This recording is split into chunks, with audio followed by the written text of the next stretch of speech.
Hello and welcome to the Brass Junkies. I am your host, Andrew Hitz, and today I am joined by my co-host, Lance LaDuke. Lance, how are your pipes? Well, they're wet on the outside as well as on the inside.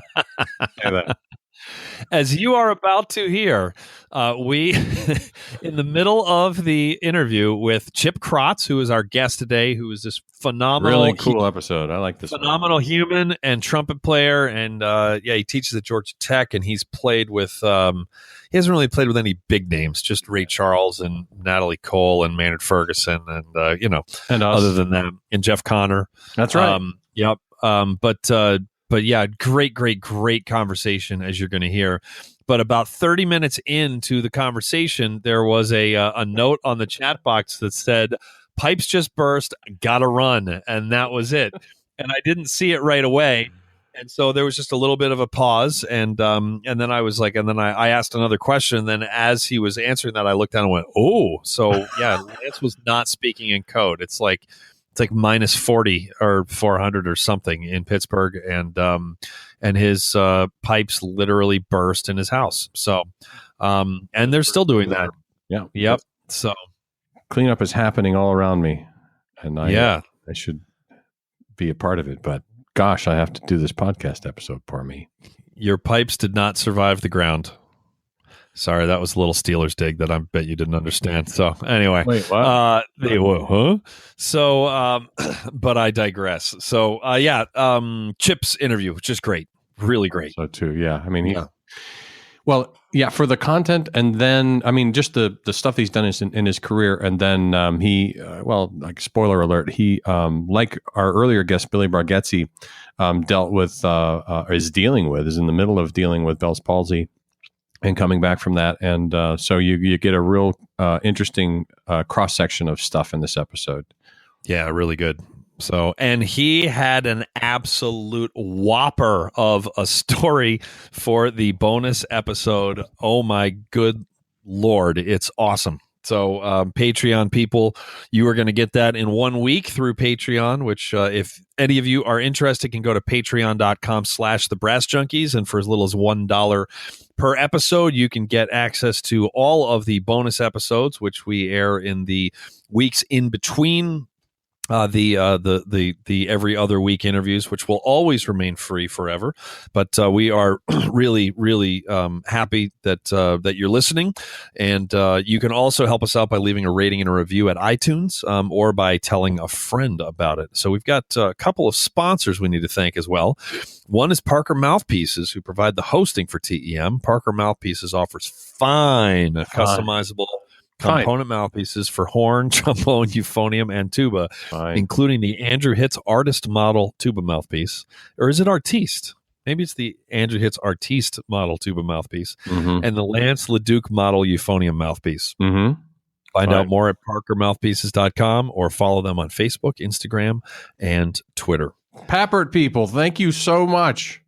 What that means is that the Mary Pappert School of Music at Duquesne University is a sponsor of this podcast, and we couldn't be more appreciative of it. Thank you to Jim Nova for helping get that set up.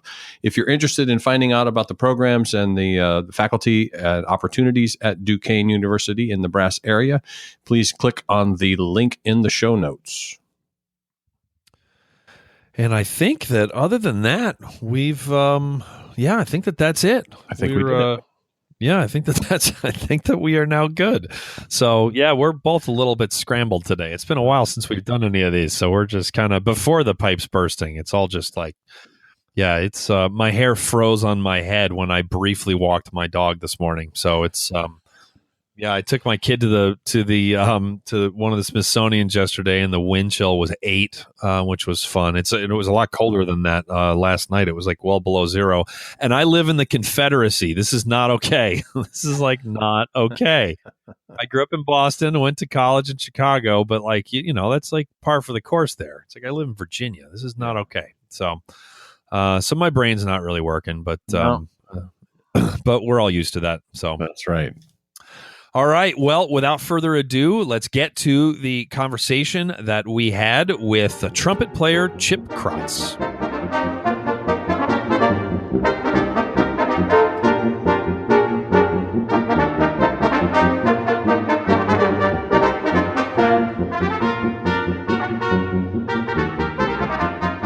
And today on the Brass Junkies, we are joined by an incredible trumpet player. I always hate saying that, but sometimes you just have to admit it, and he is that good. So his name is Chip Crotts. Chip, how are you this morning? I'm doing great, man. How are you guys doing?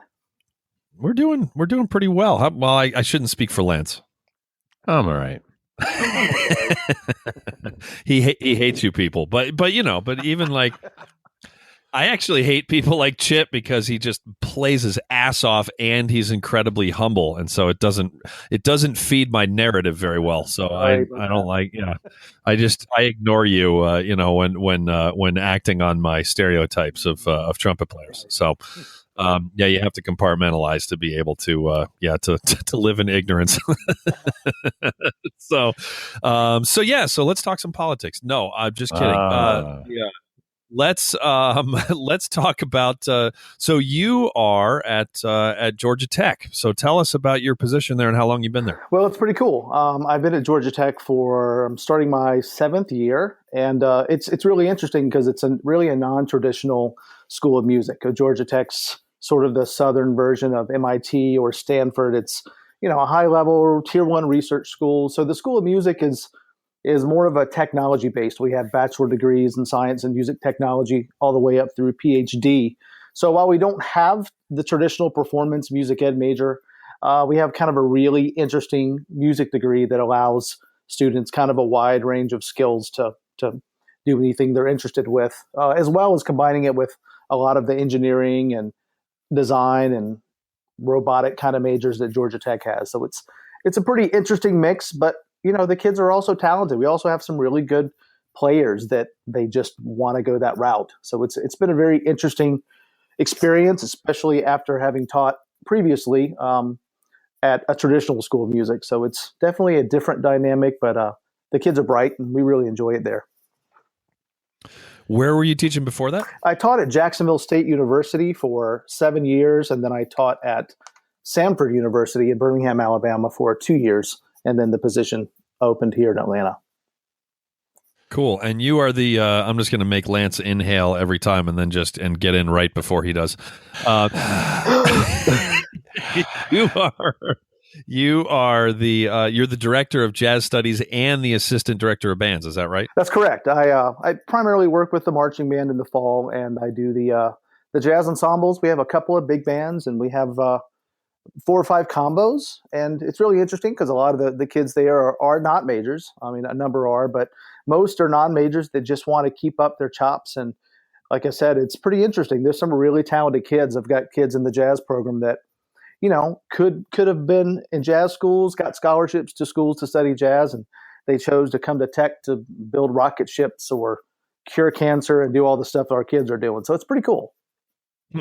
Go ahead, Lance. I didn't have a question. I just have asthma. So the thing I would like to talk about is the tech stuff that you have going on at Georgia Tech, because I also teach at a school called Carnegie Mellon University, and there's a lot of tech stuff happening there. And I've been trying to figure out ways to bring those worlds together. At CMU, it's more of the music school, or I should say the College of Fine Arts is kind of I don't want to say an island. We do have sort of a traditional conservatory training. And so I'm looking for ways constantly with my students to get them to interact with the tech folks on campus and create the future. Because I think what the future holds is amazing and is going to change all of our lives in ways that we can't even really imagine. And Georgia Tech is a place that keeps coming up as I'm doing research or searches for cool, cutting edge stuff, particularly, as you said, in robotics and in a bunch of other areas. But so what kinds of projects are your students involved in that bridge the gap between music and technology? Well, it's really interesting because as the Master's and PhD program has been pretty big there for 5 or 6 years. And There was not until last year an actual undergraduate degree. We've been working for 3 years to create this undergraduate degree and trying to figure out what is this going to look like? What do the kids need to be able to do? And as it's still evolving, we really kind of look at it like an integration from the ground up. I'm involved with our fundamental sequence of courses. And in each fundamentals class, we teach theory, history, ear training, and technology all in one class. When there's 4 semesters. So it's a challenge, certainly, but from day one, we are integrating technology. I mean, the first and second week of school, the kids are learning about Max MSP, and they're learning about basic DAWs, the same time that we're talking about Baroque music. And the same time I'm talking about, basic spelling of chords and scales. So we're trying to, from the ground up, integrate. This is kind of similar to, I think, what Shelley Berg was doing at Miami with these integrated courses. And it's an interesting model. It's challenging to teach, but I think the reality that all these areas do go together and probably should go together, and why not teach them at the same time and find ways to creatively integrate them is kind of part of the basic fundamental challenge. So that's one of the things we do in terms of what all the students take. The students will also play in traditional ensembles. They'll also play in things like laptop orchestra, iPhone things. Really, the sky's the limit. When you ask what can we do with the degree, it's we don't really know. I mean, we know that the goal is for them to have the skill set to be able to make a living doing whatever they want to do in music. So, at Tech, we kind of jokingly refer to the second floor and the first floor. The first floor are us guys that are more traditional, that are teaching the ensembles, that are doing theory and the fundamentals classes. And the second floor is the technology guys, the guys with, PhDs from MIT and robotics, and that are, into signal processing. And so they're doing everything. Our students are, everything from learning how to write software to building robots to, I don't know if you've seen the newest, we call it the Luke Skywalker hand. We've got these prosthetics now where people can put it on and they're able to play piano, or they're able to play drums again without the limbs, and it sends the signals to the hands. I mean, it's again above my head, but it's my job there is to kind of help provide a lot of those kids with a little bit more of a traditional basis, and then let the smart guys take over at that point, I guess. I like that you make the nerds take the stairs, by the way. Yeah, exactly. How much of a tech background did you have before you got there? Very little, really very little. I mean, I came at this with the approach of, it's an opportunity to come to a school that's really trying to build, a high level music program that's going to give the kids an opportunity to really feel like the day they leave, that they can step into a job. I think one of the challenges in our field is always that, when parents would come and kids wanted to do performance or music education, and you never know exactly what to say. You try to give them the opportunities that are out there. And in this case, the kids come and they really can kind of create what's next. I mean, they have such a big entrepreneurship program there, and the research component of the institute really gives the kids a lot of opportunities to kind of go wherever they want to go with it, which I think is a lot like Carnegie Mellon too.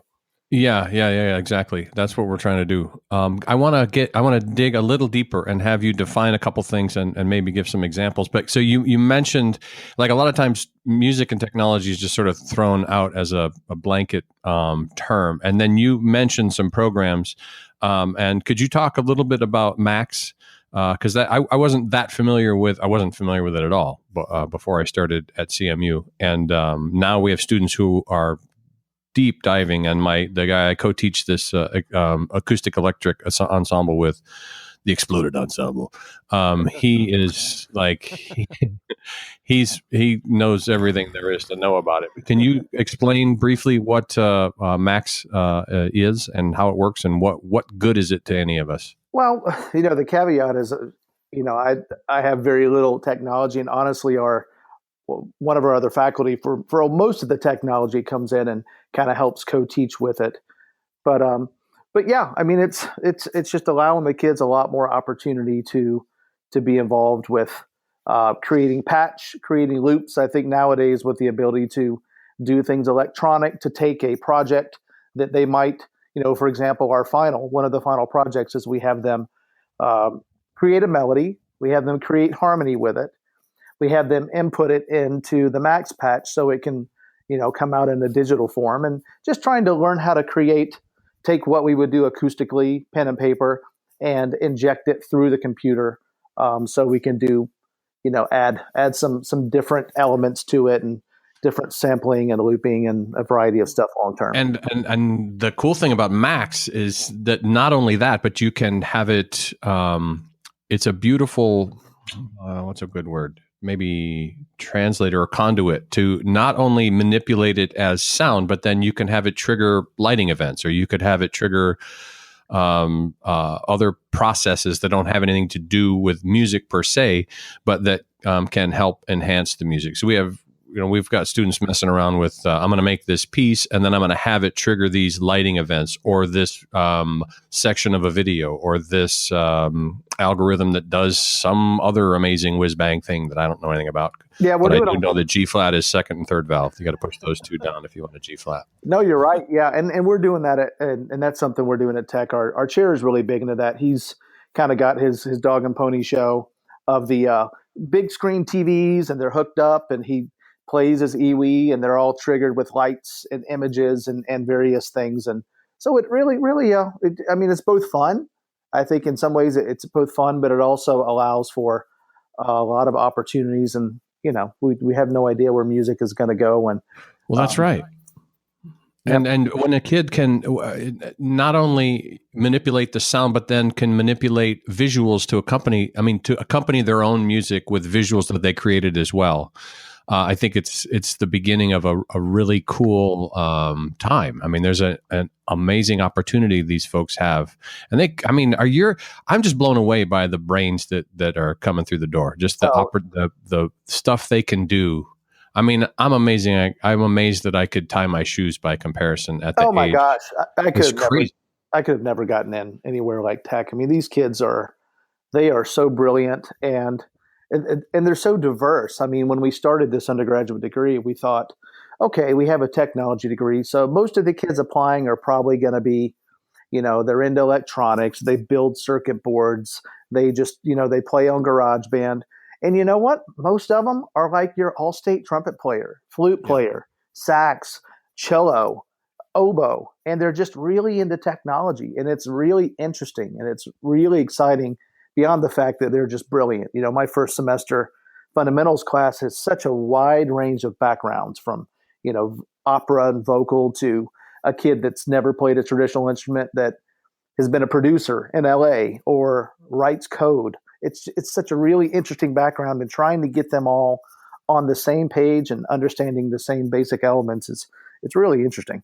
Mm-hmm. This is an impossible question to ask, so I'm going to ask it. Where do you see this all going? Like, how do you, fast forward 5-10 years, and how do you see these innovations changing lives for guys like you and me and Andrew? Oh man.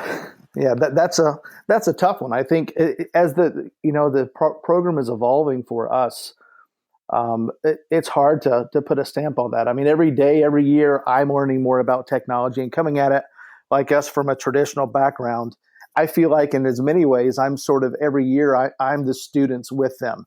I'm learning a little bit more, and some of the kids come in knowing certainly more about technology than I do, and some don't have any technology background. So that's really interesting. But I don't know. Gosh, we've done everything at Tech, from having students in the audience on an app and helping create a piece of music for the jazz combos to play live while they're reading it off of an iPad. I mean, there's so many things that we're doing that it can be audience engagement for traditional musicians. It can be completely software driven. One of the things we're doing now in research is, we have these robots at Tech. And so we're trying to use the advances in jazz improvisation to allow those guys to code the robots further to create more of an artificial intelligence. They feel like by getting more into improvisation and understanding and loading what makes a musician, how to be able to improvise, what happens in the brain, and how can they put that into the robots to sort of quote unquote think for themselves. It's a whole wide range of things. So gosh, man, I don't think know. you hit the nail on the head. I think nobody knows, and I think it will affect every aspect of what we do, how we teach it, how we enjoy it, how we make music, how we disseminate it. I think it's all going to continue to change at ever increasing speeds. I think it's the best time ever to be an artist. It's exciting. I think, and we're always trying to find ways to keep to have people support what we do and support the value of music and the value of the arts. And I think if we can find a way through technology to kind of meet the current generations where they are, instead of forcing them to come to us, and to meet them on their own terms to their comfort zone and bring them along that way, I think it's going to help everybody. Yeah, I think you're right. If you're a young performer and you're into tech, not to turn this into an episode of the Entrepreneurial Musician, but it's hard to compete against everybody else out there in the music business, as we call it, when you do everything else, when you do what everyone else does. And so if you're into technology, then I would absolutely encourage you to lean in as much as you possibly can, because that is how you can find a niche eventually, because it's not like combining music and technology is not a thing, because there's an infinite number of directions that the technology can go and will go in. Potentially, and then there's an equally infinite number of ways that can then be applied to the music. And so, you can just stumble on idea after idea of something that has never been done before, and it's so much easier to be first than it is to just be better than everybody else. So if you've got any interest in this at all, figure out a way to scratch that itch, because that may very well enable you to not only pay your bills, but also have an incredible time and remain a student and remain teachable and curious and have an incredibly rewarding career on top of it. Well, and change the world and change the way people interact with music down the road. And it doesn't have to be man, I'm on the soapbox. Boy, I'm all fired up. I'm trying to stay warm. Used to be the case where you used to have, well, maybe this is not right, but it feels like it used to be you had to choose. You want to be an artist or you want to be a technician. And now if those barriers were there, they're completely blown away. And if you are interested in both, just go pursue both. It's not an either or, it's a yes and. Yep, the paradigm has shifted. Yeah, For sure. The sky's the limit, and we can really go where the kids can go where they want. It's awesome. We're creating musicians for the 21st century. That's what our job is. That's right. The world that the three of us grew up in does not exist anymore. It just doesn't. And there are people who act as if nothing has changed, and a lot of them are in academia. And I'm speaking to neither of you are even remotely like that. There are lots of people who aren't like that. Don't get me wrong, but it takes you need to be in a bubble to be able to even get away with thinking that things haven't changed much. So, because if you're out and about, then you realize that the world has changed. The world has changed a ton. So. Yeah, really interesting stuff. So speaking of which, very quickly before we transition here, Lance has a new podcast coming out that may even be out by the time this airs or may not. But Lance, you want to plug it? Yeah, absolutely. It's called the Modern Music Exploded Podcast. The Exploded Podcast. Exploded Ensemble. Actually, if you're interested in the Exploded Ensemble, if you search Exploded Ensemble, we did a concert in early December in a limestone mine, and it was some art installations, and we did it was kind of unbelievable. There'll be a video compilation of the stuff that we did, but we're always sort of pushing the envelope on what's possible. The podcast is called the Modern Musicking Podcast, and it dives into this stuff. What's it mean to be a musician today, and where are there interesting avenues to pursue in technology and or in career fields, and what is there to be invented. And so we've got some profiles and interviews, and then also we're going to do a deep dive in this first season into blockchain technology, which I think is going to continue. If you've heard of cryptocurrencies, that's what blockchain has to do with. And we're going to do a deep dive into that and live streaming and 3D audio. So some of it is tech-based, some of it is personality-based. So it'll go up late in January of 2018. First season will be about 9 episodes, and we hope you check it out. It'll be part of the Pedal Note Media family. Wait, it's an empire, not a family. Are you the personality? Are you the personality that it's based on? I am the quote-unquote personality. Oh, good Lord.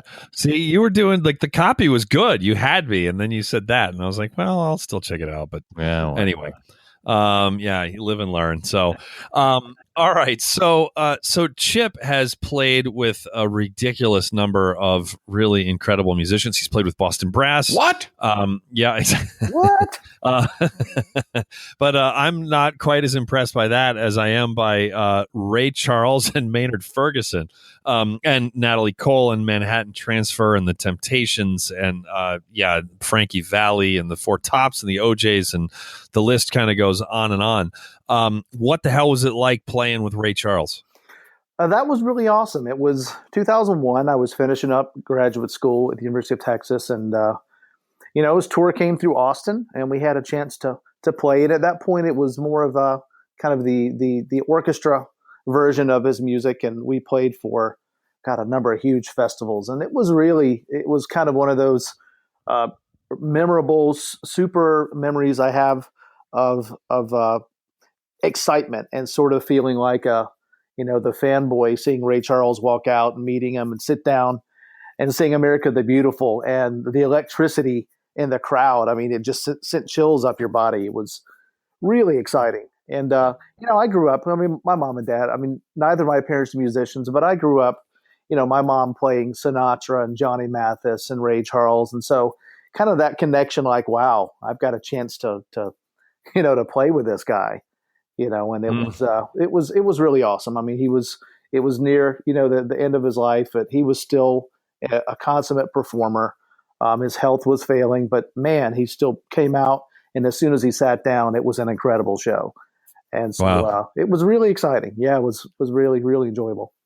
His main recording of America the Beautiful, when he pops the octave at one point, like every time I hear that, it like makes me punch my steering wheel, like doing fist pumps. It's just awesome. God, yeah, he's one of my heroes. Even if you're not driving, like you go outside, get in your car and punch the steering wheel. I only listen to it in the car, whether I'm driving or not. That's right. That's really funny. Yeah, but he was awesome. It was really exciting. And Maynard, what was that like? That must have been a trip. That was great. That's kind of it's a cool story. I spent a very short time playing with this group. When I was in Penn State doing my master's, and my teacher there, John Daniel, had said, of course, as a trumpet player, I grew up and I had, cassettes of Maynard, and that was sort of the idol. And sure. They used to send tapes in to Ed Sargent, the manager, and he would send tapes, and he would say if we wanted to get you on the band. And of course, I really wanted to do it, and I couldn't believe that. I was like, no, I'm not going to get in, And my teacher said, you should send him a tape. So I sent a tape along, and he called me a couple weeks later and said, man, I really liked your tape, and maybe there's an opportunity to get you on at some point. And I said, great. And he said, but we're going to be in Altoona next month. We're going to be in your area. Why don't you come out and come see the show and hang with us? And I said, okay, cool, awesome. So I go to Altoona, and I check it out, and I noticed that usually there are 3 trumpets playing, and there was only 2 playing that night.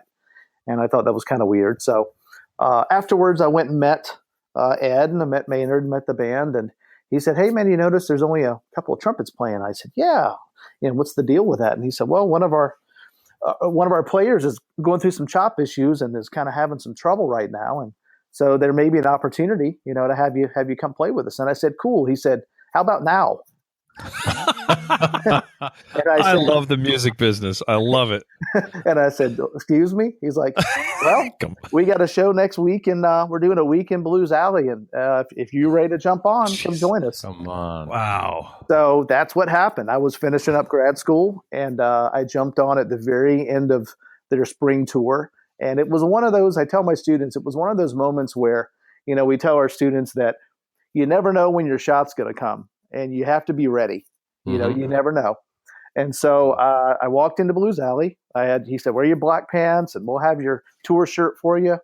And I walked into Blues Alley and I met the band and I met Maynard and I walked on stage and I opened up the book and I turned to Frank Green and Carl Fisher and they said, "Good luck, man." And the show was off. And I had to just open it and read it. And Wow. It was the scariest moment of my life. And I thought, I'm either going to fold or this is going to go well. And I prepared as well as I can. So, but it went well. And again, being able to share a stage with an idol, for me was the best thing ever. Wow. Yeah. Jeez. And that was before social media. So you couldn't even collect your 700 likes, for your first photo from the stage of playing with Maynard. That sucks. No. But the funny thing is I do have a friend that sat in the front, and unbeknownst to me until about 2 years ago, he sent me a Facebook message, said, "Hey man, I have something for you."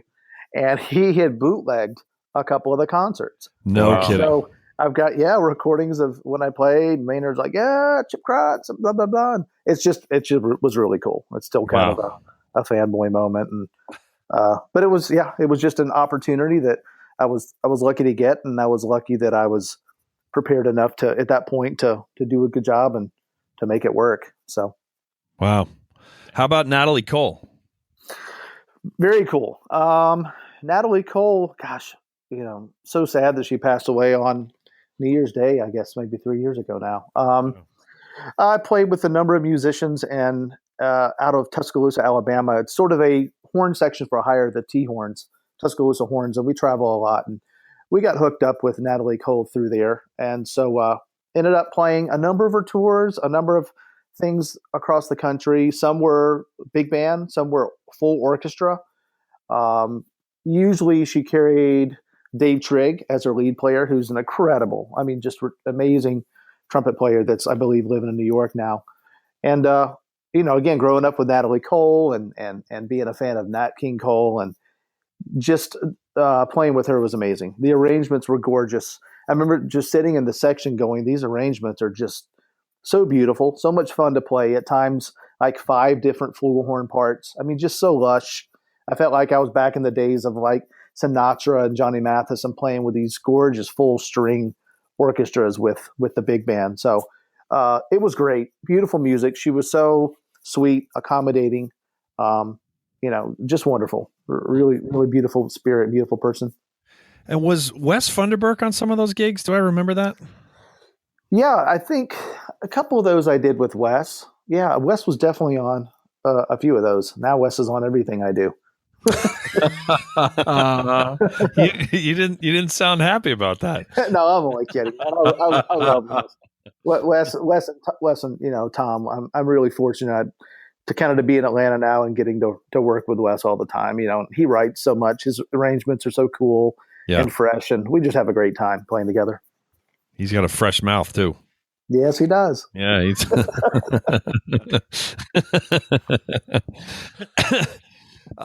So let's see here. You do a lot of work with DCI as well, right? That's where I was going. Yeah, so I do. What are you doing these days? Who are you working with? Well, right now I work with a group in California called the Santa Clara Vanguard, which also is the group where JD Shaw is the arranger now. Who's that? I don't know. And so, yeah, man, I've been involved with, DCI since I was a kid. Being kind of your trumpet player, marching band, jock. I just was into it, and I marched for several years in college. And when I got into grad school and got, away from it, I was probably away from it, 10 or 12 years where I really was totally disconnected. I was in grad school and playing and focusing on that part. And when I got back to Alabama, started teaching at JSU, and I just kind of got re-involved in it, got a little more excited about it, and started teaching. And then I also did some adjudication and sort of retired a couple of years ago. And then JD and this opportunity at Santa Clara came up, and I just decided, I really love the teaching. It's a great outlet. The kids there are so hardcore. They're so passionate. They put so much effort and energy into that, and I just really enjoy that outlet. So I'm now working with them again. I'm the director of the brass program, and JD and I get to work together, and the kids there are great. And got a great teaching staff, and we're trying to make it not just this marching band on steroids, but actually make music. I'm a firm believer, even in that activity, if you approach it right, you can really create and build some great musicians, and you can teach musicianship even on a football field. And you do a lot of clinics as well, right? I think I saw you at the Colorado MEA, and you were doing some sort of a marching band topic related clinic. Do you remember what that was? Yeah, it was a clinic on how to take skills that we do indoors, typical concert band techniques, and adjust them and gear them more for the outdoor activity. Because I talk to a lot of friends that are like, I get the concert band thing, I'm really good with that, but my bands don't transfer. The same success doesn't transfer outside. And it was the idea of some things are the same, but you have to approach some things differently because you're in a constantly moving, the whole ensemble changes. I mean, as you guys know, when as you're playing with, a small group and you're moving around on stage, the environment's always changing, right, where it does not in a concert situation. So you're having to teach kids to understand how to adjust to that. You're having to teach them to understand how to listen at times, how to watch the fact it's a movement activity. So how do you sound the same running on a football field that you do sitting down? What do you have to do to change? Right. So it was really trying to find a way to show that it's not that different, but there are some things that you have to approach in your technique program and your fundamental program that are gonna enable you to be more successful across the board.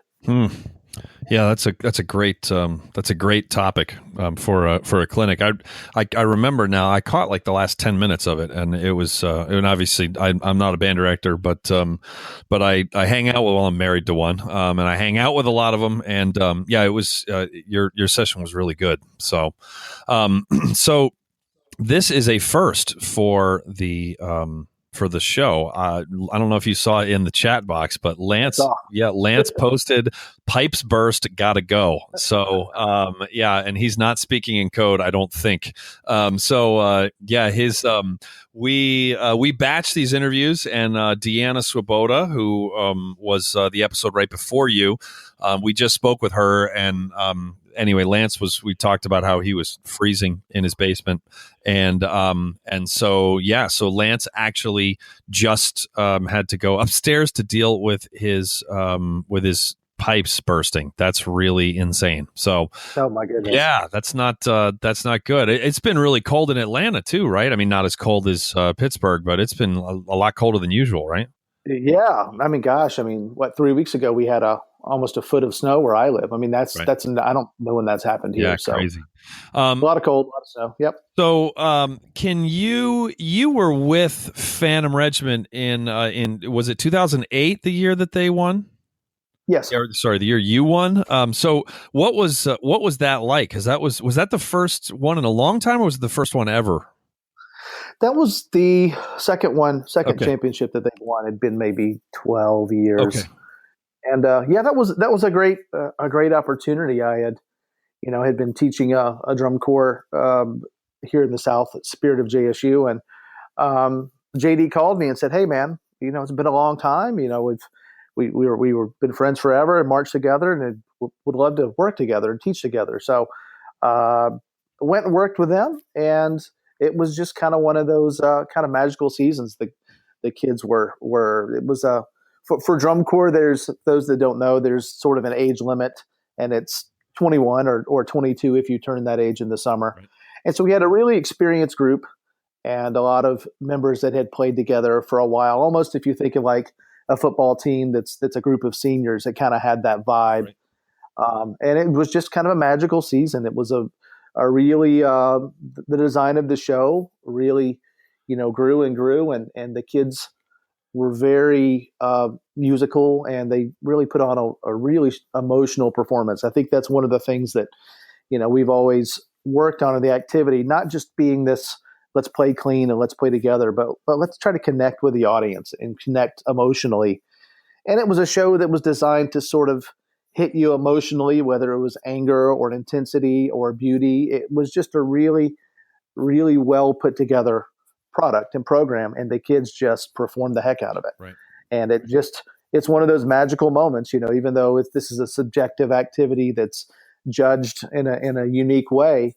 That show and that group of musicians and members just found a way to connect in a very special way that's, kind of stood the test of time and is still considered one of the greatest shows that we look back on, just in terms of the performance and how well the kids delivered that.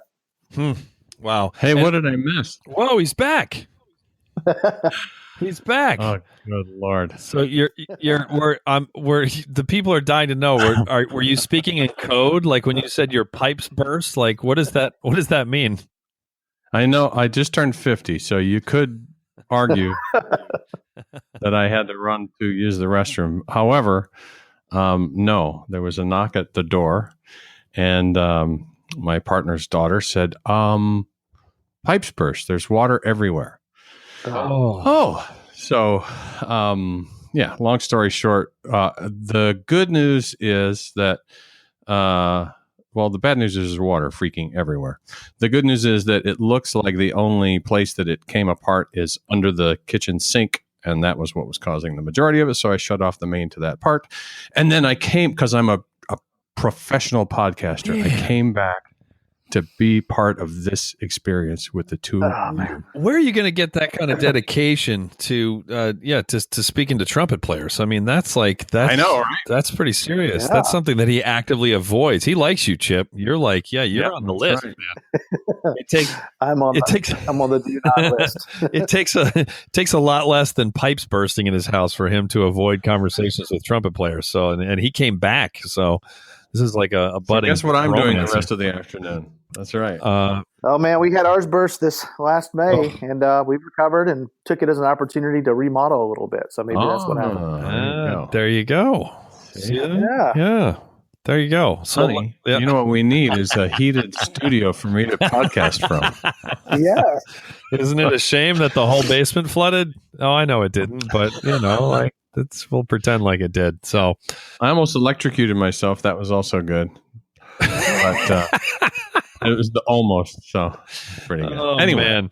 So all right, back to your regularly scheduled podcast. Yes. Already in progress. So you recently have been dealing with quite a bit of adversity, and I think it's been nothing short of inspirational how you have been dealing with it. And we wanted to, we're going to do the big reveal here in a second, but he was on the list of people that we wanted to talk to, like when we first launched this thing, like, it's been almost 3 years ago now. And so, but then with this recent thing that you have experienced, it was like, oh, we got to talk to Chip. And because you've been so public about it, we figured that you would be, cause it's really inspiring. So people are wondering, like, did he lose an arm? Like what happened? So why don't you tell everyone what you've been dealing with recently? Okay. Well, at the end of October, I was, having some issues with my face and chops and, some trouble with some feeling, and was diagnosed with Bell's palsy, which is, it's an affliction that the experts believe is connected to the HSV1 virus, which, does everything from create cold sores to shingles, chickenpox, herpes. All those things are connected to that virus. And essentially what it does is it climbs down and it blocks the nerves around the seventh cranial nerve and prevents any feeling from one side of your face. So it's essentially a complete paralysis of one side. It's never both sides. It's just one side. In my case, it's the left side of the face. So I went from one day being able to play to, within 2 or 3 days, half the face sort of losing feeling and drooping down and not really being able to do anything. Wow. So, yeah. Boy. So pretty crazy. And so that's where it started. And, at that point I decided that, there's a couple ways to approach it, and that, I could kind of hide and wallow in misery, and that probably wasn't what I wanted to do, and that putting it out there and just kind of meeting it head on was going to be the best thing, because I think it takes a village, and having a lot of positive energy is, I think, the best way to get back to where we were. And so the second day I had it, I just made a video. I went up, told my wife, I said, I'm just going to go make a video. And I made the video and I put it out there and watched it. And I thought, man, I think this is what I need to be doing. This just feels like what I need to do to get through this. Great. And so, yeah. So I posted it and I was like, hey, here it is. There's some research out there. There's great articles, but I thought there's no videos. Maybe somebody seeing this, that gets it next week can watch the first video and go, oh man, that's how he looked day one. Oh, week two. Oh, I better. Okay. Week four. And they can see physically and again, it really, it changed a lot of things. And as much as it was a negative, I really kind of look at it like a blessing, because it's made me rethink and refocus on maybe what's important, and realize that, there's a lot of things beyond playing the trumpet that I can do positively, that I can do to teach or to educate or to make music. So, when it's coming back, I mean, things are going well, and, the recovery is going really well. And I think because I've just kept the attitude of, I'm going to beat it and it's going to be fine. So, I've done a couple lessons online with Bobby Shue, which is awesome. He's such kind of the brass guru, and gave me some tips to think about and things to do and try. And so it's been a combination of trying to get the feeling back.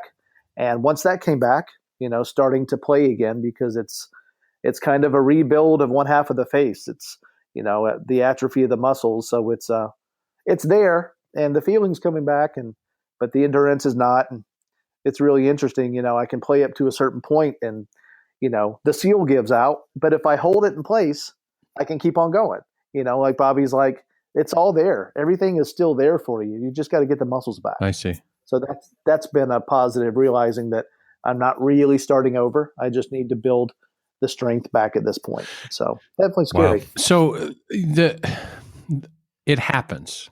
And we know that out the other side is this idea, I'm going to use this as an opportunity to help others, document this and help other people. In between those two thoughts, what's going on there? How long did you sit in the, oh my gosh, what am I going to do? And what do you think it was that about you that caused you to turn this into this positive direction? I don't know. And that's a weird question, because I teach and I'm very passionate about teaching and playing, but to be honest, at times I'm not always that way internally. A lot of us, at times we keep that negativity, and there's just something about when this happened. It was almost, I don't know. I don't want to say it was just a sign. And it was like a sign to say, you know what, things aren't always going to go your way. And this is a chance to sort of change and for the better. And it just happened. I just instinctively went into that mode. I didn't freak out, and I just took it like, okay, here's a chance to kind of back away and start over. And, we have that old saying of, hey, if I could go back and do things again, knowing what I know now. Mm-hmm. And ironically, this situation sort of has allowed me to do that. I'm starting over. And in some ways it's exciting. I'm enjoying actually the process more. I feel like I'm hopefully going to be able to work out some of the, the bad habits I've had and come back and be better than I was. And that's really the goal. If I'm going to work this hard to get back, I want to go somewhere different. That's awesome. I want to create a new direction and continue to move forward. So that's kind of been the goal, just to not get back to it, but kind of get beyond what I could do and make it the sky's the limit. I feel like it's a kind of a new lease on a new opportunity to move forward. So where do these videos live? If we wanted to point someone towards finding them, right now they're just on my Facebook page. Although I think maybe when I'm done, I should get a separate page and put something out there. Yes, please. Yeah, but yeah, they're on my page now, and I've got about 8 or 9 of them. A couple of them I played like the first day I was able to play again. I just jumped on and was like, "Hey, first day, 5 weeks in, I can make a sound." And it's funny, one of the things I've learned is that I notice small changes. With a muscle issue like this and paralysis, you begin to notice that 2% feeling you get back that you would never notice before. So I'm really a lot more aware, not only of that, but of little goals and like little increases. And, I'm not, haven't always been the most highly organized person in the world. And my wife is incredibly organized.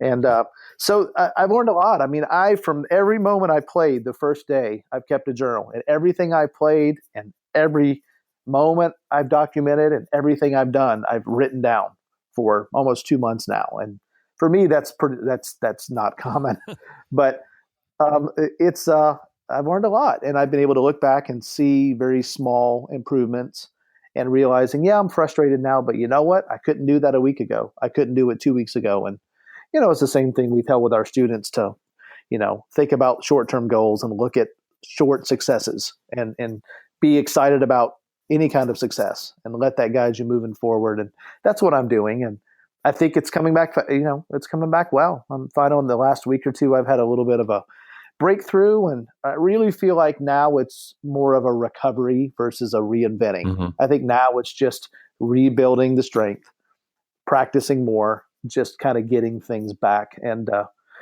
I've canceled, all gigs for the next couple of months. I'm trying to just give myself the time to get there and get back and be ready to go. So. Wow. I just can't believe how selfless you were in terms of being public about it and thinking about how, and granted, you said that this was what you needed to do, but it's, I just think it's incredible that you also recognize that there's not videos and that this might be able to help somebody else. Anybody who's dealt with that, who only thought about themselves, you certainly won't find me criticizing them at all, not even quietly to myself. I mean, I can't imagine waking up and virtually overnight, like not being able to make a living playing the tuba. That's crazy. But the fact that you had that reaction, I think, speaks to the kind of person you are. It's like you were flipping into teaching mode even when you didn't know you didn't know what the path was in front of you, and you were still like thinking of others. That's really exemplary. Well, yeah. And I just thought, I mean, who knows? I feel good about the recovery, but what if I can't play again? And one of my first trumpet teachers reached out and said, you know what? You've got a lot of things to offer other than playing trumpet. You teach and you can still make music, and you maybe want to start writing more. And so I've sort of gone, okay, the trumpet thing is going to come back, but there's a lot of other things I can do. And so it's maybe just a reminder that there's some other opportunities. I'm trying to get more into writing now. And like I said, I guess maybe this was a blessing to sort of allow me to realize what opportunities, are out there, and that I can still make a difference in a lot of ways. Do you know Billy Bargetzi? You must. I mean, I do. Yeah, he was one of my very best friends. We were roommates at Disney together. That is amazing. Yeah, that's crazy.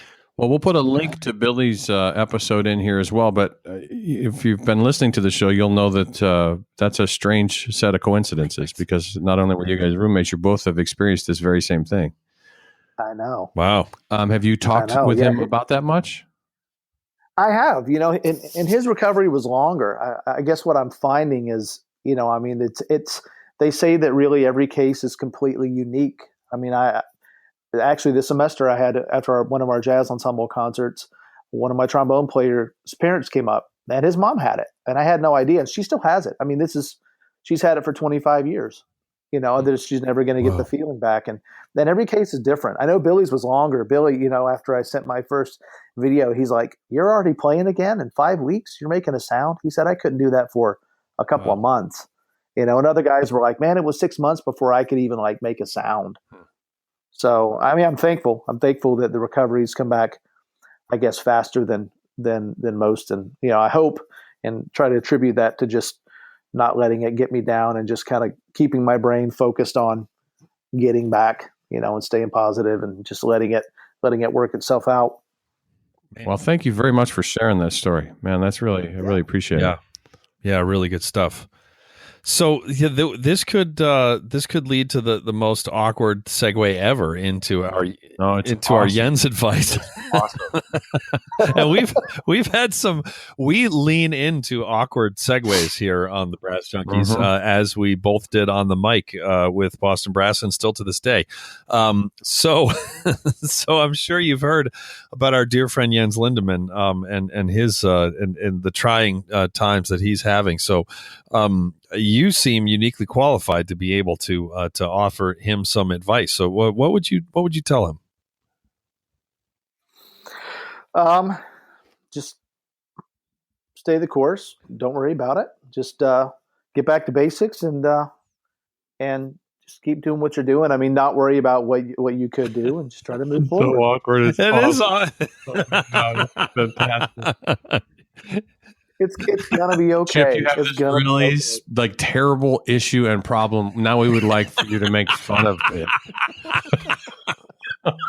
Man, I thought you were going to tell him to make some videos.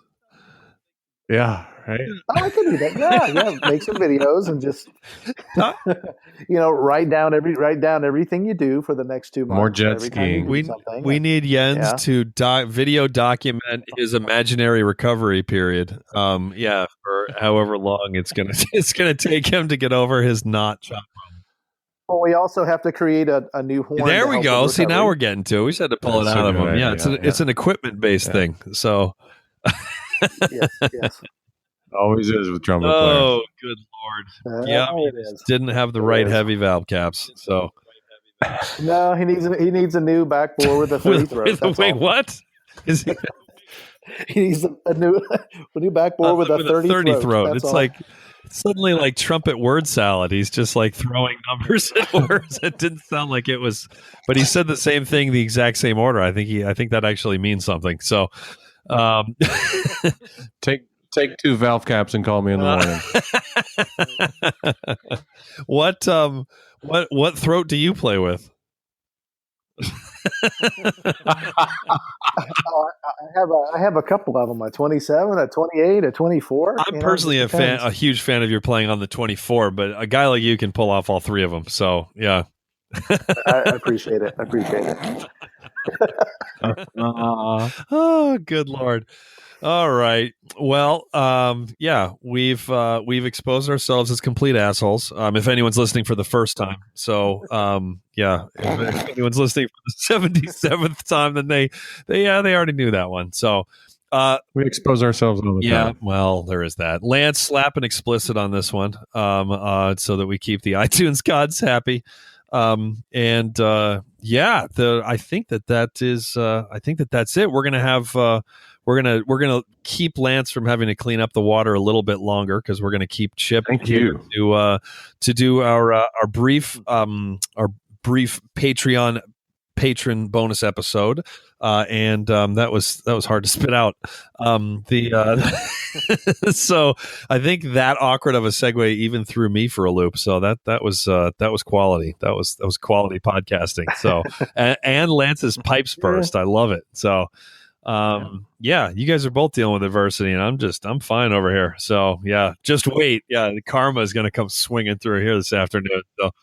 But Chip, thank you so much for coming on and talking about your incredible career, and also for being so honest and forthcoming about what you're dealing with today, and being such a good sport about everything. So thank you so much. Absolutely, man. Thank you guys for having me on. It's been honor. Then that's a little strong, but like it sounded sincere, and then you went with honor. It's like, really, dude, come on, man. I can totally picture JD Shaw being like, dude, I'll pay you $5 if you say it's an honor at the end. Yeah, like and really said $50. $50. No, it's been an honor. No, not a pleasure, an honor. All right. Well, that is going to do it for another episode of the Brass Junkies.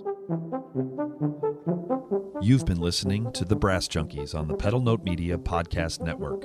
If you would like to help support the podcast in order to make more episodes like this one possible, please visit pedalnotemedia.com/donate for more details. Also, be sure to check out our latest recording, The Brass Recording Project, at brassrecordingproject.com. The Brass Junkies is produced by Will Houchin. Executive producers are Andrew Hitz and Lance LaDuke. This has been a presentation of the Pedal Note Media Podcast Network.